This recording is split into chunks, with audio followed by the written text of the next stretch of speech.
Alright, lesson 95, advanced complex roots, which, in my opinion, is actually a little bit of a misnomer for this lesson because it's not all that difficult. It's actually, there is no new concept in this lesson. You already know how to do this. The only thing that's different is that now you're going to be relying a lot more on the calculator and using decimals. That's it. Yay. Let's dive in. We can see example 95.1. We want the fourth roots of 6 plus 4i in polar. In polar. Okay? You already know how to do this sort of thing, right? You have to change it to rectangular, right? Well, this is rectangle. We have to change it to polar. But yes, we do have to change it. So we need to convert. So step 1, we need to convert this into polar form. Alright, so how do we do that?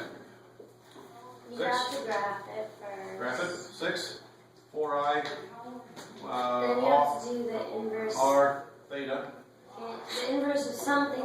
Well, you can do inverse of tangent, right? Yep. Because you have. Yeah, so the Or r is, we use the Pythagorean theorem for, and theta we use the inverse tangent. Yeah. Inverse tangent of opposite over adjacent. Okay? Not a big deal here at this point. So what do we got? Something. Plus or I don't minus. know. You got your calculators, right? Grab your calculator. You must have said I'm obsessed with that. And Mr. Silas was shaking. Oh, okay. Shake your calculator. We heard it in a song. Shake your calculator. Oops. Now, if this was polar coordinates, I would write it like this. But it's a polar form of a complex number. And we're just getting started here. All we've done is convert the original number from rectangular to polar. I guess I should write this. 2 rad 13 cis 33.69 degrees. By the way, did everyone get at least this? I just didn't do it. But yes, I Okay. got it. Do have your calculator out, please, because I said that a minute ago, and I see 3 of you, but missing somebody else's calculator. Okay. Yeah. So now we have the polar form. Then the next thing we're going to have to do is do the fourth root. So we're going to need to do the fourth root of 2 rad 13, and that's just going to get ugly anyway. So all we're doing in this lesson is saying, okay, let's just make this decimal. 2 rad 13 as a decimal is 7.21. Why wouldn't you just do 1 over 2 divided by 13?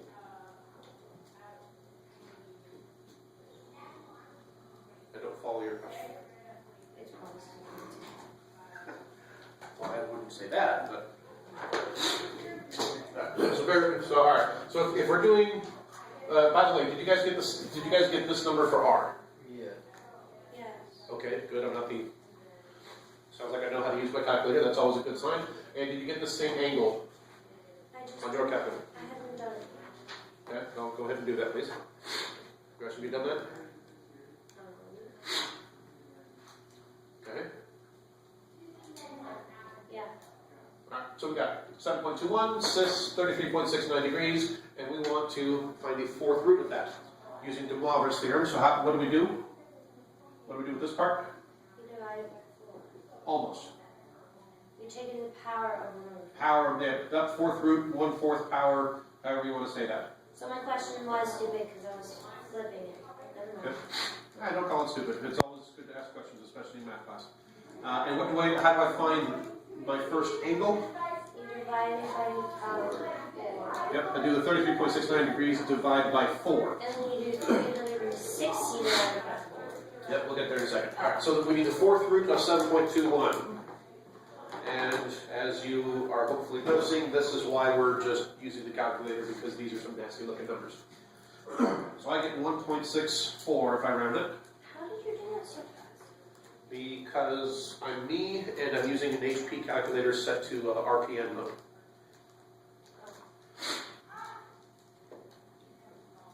Which which I would be ecstatic if more students got interested in, but I know that that's probably just not going to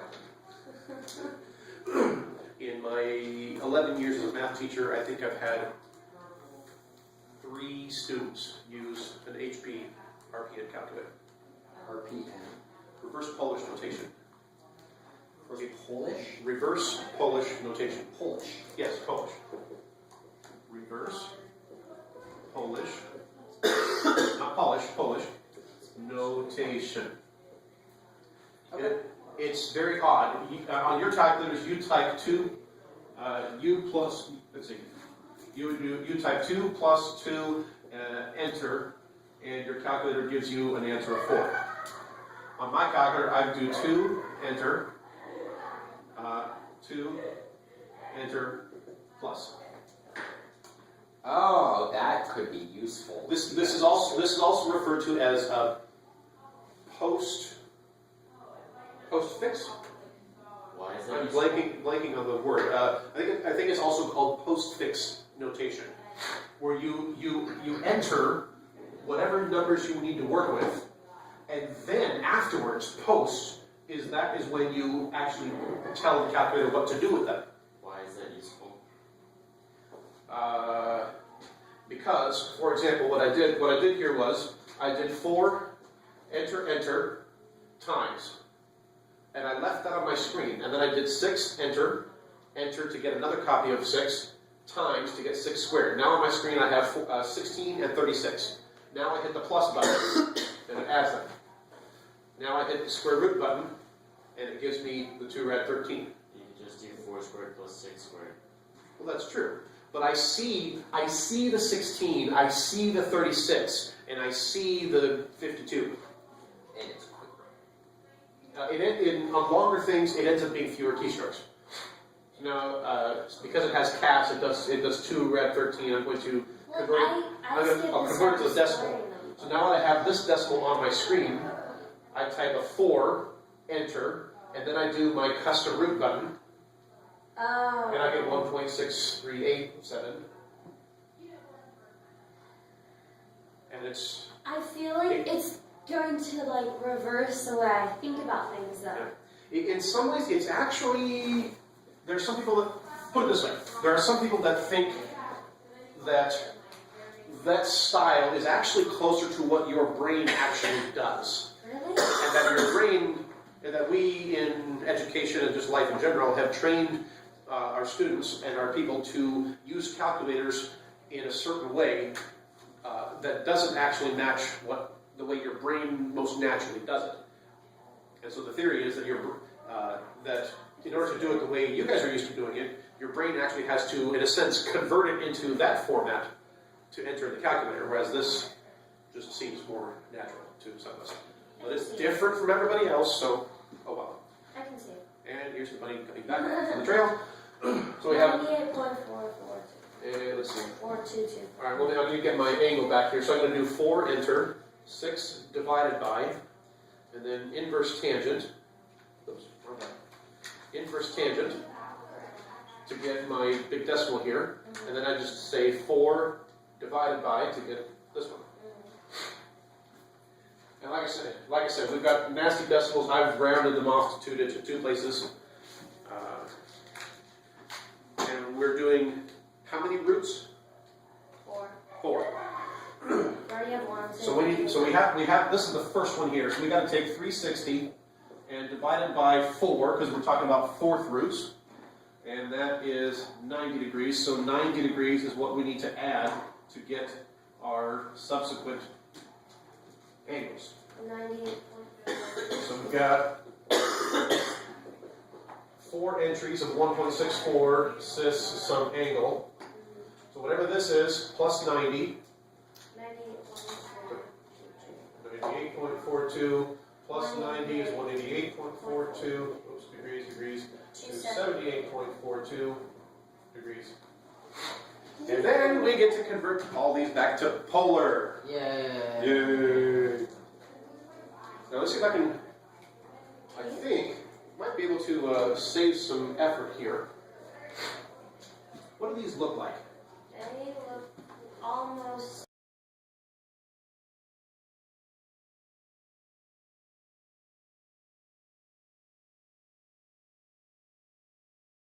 First one, this one here, is here with an angle of 8. I'm going to really abbreviate this. 1.6 at an angle of 8 degrees. Where's this one? There. The Thanks. second part. It's 98 degrees. Hopefully it's not going to start soon. 1.64. Hopefully it's not going to start singing. Yeah, 98 degrees was a boy band back in the 90s. Count your blessings. So this is roughly 82 degrees in here. Something else? Burgundy. And what did you say? Pink, but I don't think I was pink. I don't think I was I'll need one more anyway. Red.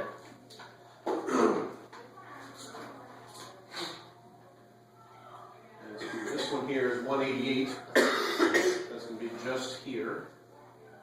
Where this 8 degrees. It looks expensive. Yeah, it's like it's not purple, but it is. And this one here is 278, so that's going to be right here. With 1.6 here. 8 degrees, but this here is going to be 82 degrees. This one here is 8 degrees. So realistically,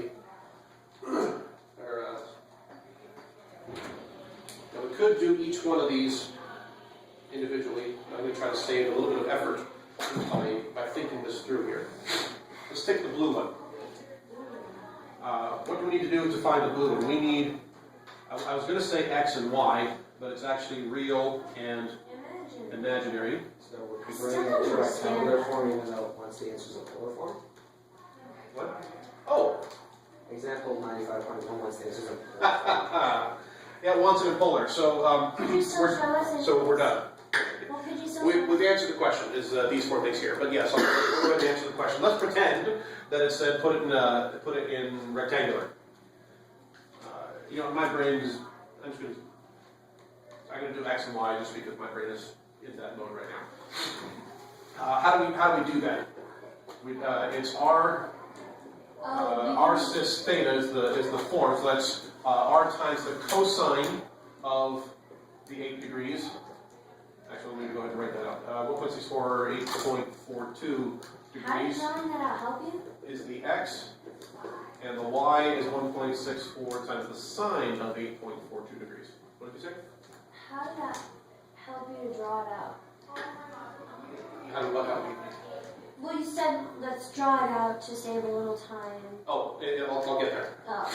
Okay, so cosine of 8.42 degrees times 1.64 is 1.62, and times the sine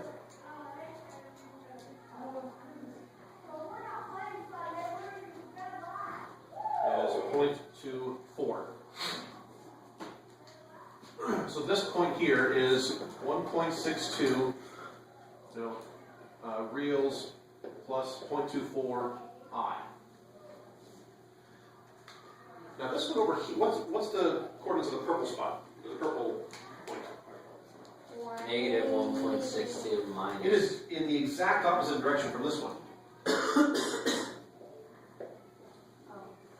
So I just saved myself from having to calculate that. And you're going to solve the orange one and that one. Alright, let's do the orange one.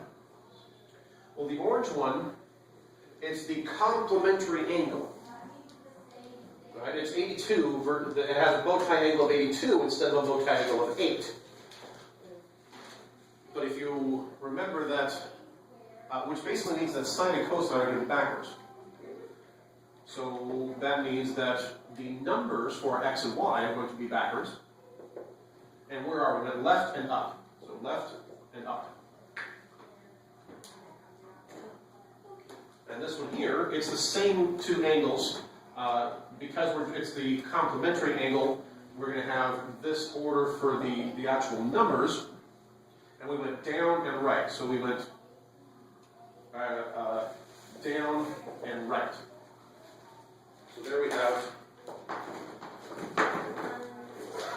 So here is the actual answer to, or the answer to what the book actually asked for. And just as an exercise, we converted those to rectangular this way.